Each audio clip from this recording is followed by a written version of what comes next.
नमस्कार दर्शक बंधु मु आचार्य आशीष कुमार नायक आपण समस्त को हार्दिक स्वागत जनाऊँगी आखि उत्कल यूट्यूब चैनल। दर्शक बंधु आज आम वार्षिक राशिफल जानिबा सिंह राशि व्यक्तिविशेषों किपरि रहिबो वर्ष 2025। प्रथमे सिंह राशि एवं सिंह लग्न राश्याधिपति होउछंती रवि। वर्षर आरंभ में पंचम स्थान में बुधादित्य राजयोग सृष्टि करुछंती। तो यह स्थिति रे आपण अनेक शुभफल प्राप्त करेंगे, किंतु ये वर्षटी मंगल द्वारा रूलिंग होतिबा वर्ष। न्यूमरोलोजी रे मंगल होउछंती नंबर 9 रो अधिपति एवं मंगल होउछंती करेज विल पावर रो कारक ग्रह। ये वर्षटी रे आपण अनेक घात प्रतिघात देकी गति करि पारंती। मंगल आपणकर राशि चक्र रे द्वादश स्थान रे रहिछंती। आपण किसी समस्या देकी मध्य आसी पारंती, अपव्यय होई पारे, अपमान पाई पारंती, माली मकदमारे पड़ी पारंती, कष्ट पाई पारंती। सेति प्रति यत्नवान हवा नित्यंत आवश्यक। आसंतु जानिबा आपणकर प्रथमतः स्वास्थ्य विषय किपरि रहिबो। आपणकर स्वास्थ्य बहुत भल रहिबो। आपणकर केंद्रगत अछंती शनि भगवान एवं सप्तम स्थान रे आपणकर दशम स्थान में अच्छी देवगुरु बृहस्पति अति सुंदर राजयोग सृष्टि करुछंती। केंद्रगत ग्रह माने जदि बलवान होता केन्द्र में देवगुरु रही था तेबे आपण को अनेक प्रकार समस्या दूरीभूत करि जो मानकर सिंह राशि एवं सिंह लग्न से अत्यंत शुभ स्थिति रही। आपणकर चतुर्थ स्थान स्वामी भल थिबा कारणरू आपण अनेक सुख समृद्धि प्राप्त करेंगे। जेहेतु स्वास्थ्य विषय आलोचना रही, स्वास्थ्य आपंकर उत्तम रहिबो। स्वास्थ्यर स्थिति भल रही। रविंकर संचार भल रही एवं रविंकर गोचर मध्य वर्षर आरंभ में शुभप्रद अच्छी।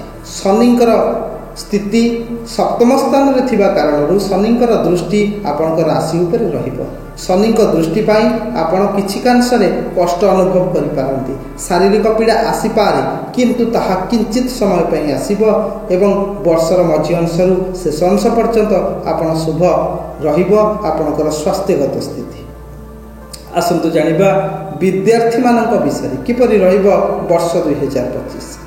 प्रथमे विद्यार्थी मानकर पंचम स्थान राजयोग सृष्टि होउची। द्वितीय स्थान स्वामी मध्य बुध जी कि पंचम स्थान रे अछंती। रवि मध्य लग्न स्थान स्वामी पंचम रे राजयोग सृष्टि करिबा कारणरू विद्यार्थी माने उच्च कोटिर सम्मान पाइबे। जहाँ परिश्रम करिसेंती परिश्रम ठारू अधिक फल मध्य प्राप्त करिवे एवं अनेक शुभ संवाद मध्य प्राप्त करिवे। विद्यार्थी माने विद्या क्षेत्र रे उच्च फल प्राप्त करिबा सहित उच्च शिक्षा रे मध्य अनेक सफलता प्राप्त करेंगे। जो माने विद्या क्षेत्र रे मेडिकल सेक्टर रे अछंती, इंजीनियरिंग सेक्टर रे अछंती, मैनेजमेंट सेक्टर रे अछंती किंबा कौन से रिसर्च इत्यादि कार्य रे मध्य रहिचंती सेमानंकर शुभ फल प्राप्त निश्चित रहिबो वर्ष 2025 रे। आसंतु जानिबा आपणकर वैवाहिक जीवन एवं गृहस्थ जीवन किपरि रहिबो। प्रथमतः विवाह स्थान में शनि भगवान शुक्र सहित राजयोग अच्छी। शश महापुरुष युग शनि सृष्टि होती एक विशेष धरणर राजयोग। जदि वैवाहिक जीवन में समस्या उपजी विगत वर्ष मानक ए वर्ष ताहा सॉर्ट आउट हो आपण बहुत भलरे ए वर्षटी वैवाहिक जीवन को व्यतीत करेंगे। ता सहित वैवाहिक जीवन में जदि किसी कष्ट थाए, किसी मनांतर मतांतर किसी रही थाए ताहा मध्य दूरीभूत हेब। ताहा सहित आपणकर प्रेम संबंधर मध्य अनेक गुड़िए आपणक भितर भल पाइबा मध्य बढ़िबो। वैवाहिक जीवन उच्च कोटिर रही। जो माने विवाह करबा पई आशायी अछंती बा विवाह करबा पई चाहुचंती सेमानंक पई ये वर्ष उच्च कोटिर रहिबो। खूब शीघ्र आपण विवाह बंधन रे आबद्ध हेबे। जो मानकर सिंह राशि एवं सिंह लग्न गोचरार्थे ग्रह मानकर स्थिति अत्यंत सुंदर रही। सप्तम स्थान में शनिंकर स्थिति सुंदर स्थिति एवं एक श्रेष्ठ राजयोग प्रदान करुछंती। यदि आपणकर लव लाइफ को विचार करिबा, प्रेम संबंध में जदि किसी समस्या रही विगत दिन में ताहा दूरीभूत निश्चित हो सफलता मिलिबो एवं निज भितरे बॉन्डिंग भल रहिबो। आगको ए रिलेशन आपणकर विवाह रूप नहीं पारे एभली एक सुंदर जोग रही आपणकर पंचम स्थान में।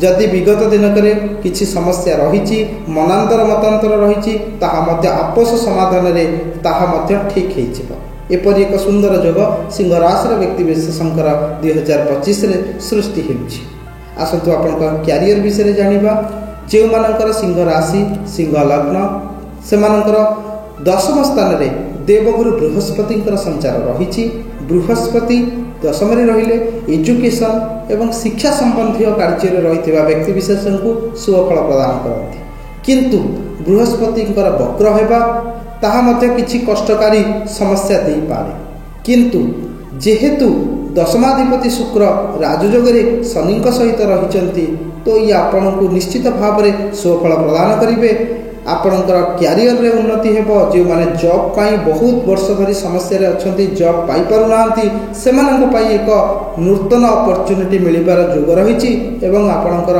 निजर परिस्थिति मध्य कर्म माध्यम रे परिवर्तन होबार जोग रहिछि ताहा सहित वर्षटी मंगलंक द्वारा अधिकृत वर्ष होता है तेणु मंगल आपणकर अत्यंत जोगकारक ग्रह होता तेणु आपण भितर उत्साह साहस शक्ति बुद्धि शक्ति पराक्रम एभली गुण मध्य परिप्रकाश हेबो आपण समस्त कार्य को आगभर होबा करबा पई आगभर हेबे एवं अनेक प्रकार कार्य हाथ को नेबे जहा द्वारा कि आपण उच्च सम्मानित हेबे कर्म क्षेत्र में किंतु आपणकर द्वादशस्थ मंगल आपण लड़ई झगड़ा ठारू दूर रुहतु नचेत आपण कोर्ट कचेरी माली मकदमा छंदी हो पारती आपण को अनेक अर्थ व्यय हो पारे आपण अनेक दुख जातना कष्ट पीड़ा मध्य भोग कर पारती तेणु एसबू प्रति दृष्टि देवा नित्यांत आवश्यक सिंह राशि व्यक्ति विशेष जदि आम आपणकर व्यवसाय को विचार करवा जो माने व्यवसाय करुचंती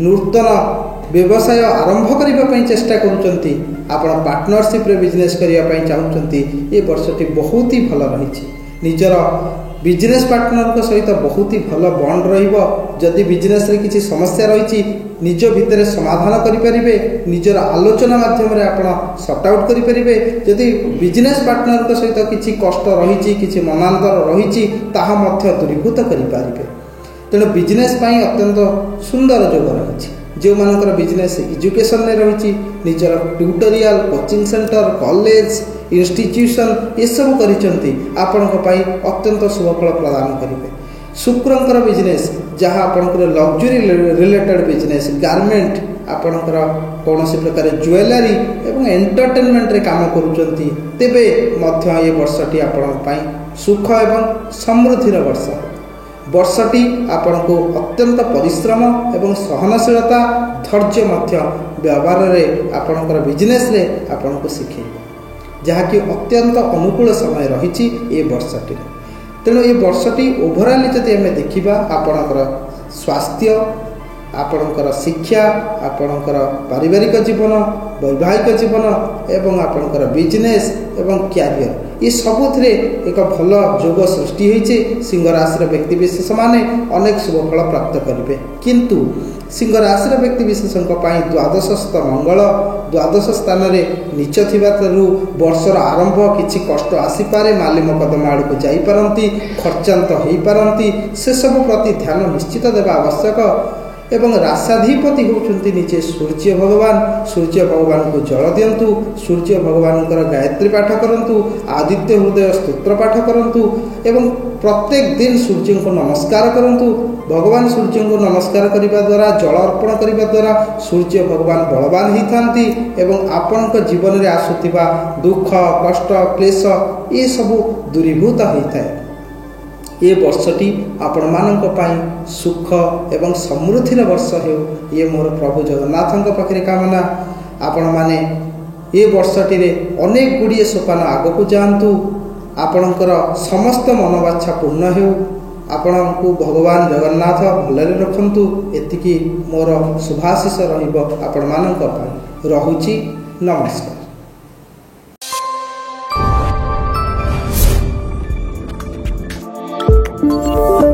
आम चैनल लाइक करंतु सब्सक्राइब करंतु बेल आइकन रे प्रेस करंतु शेयर करंतु।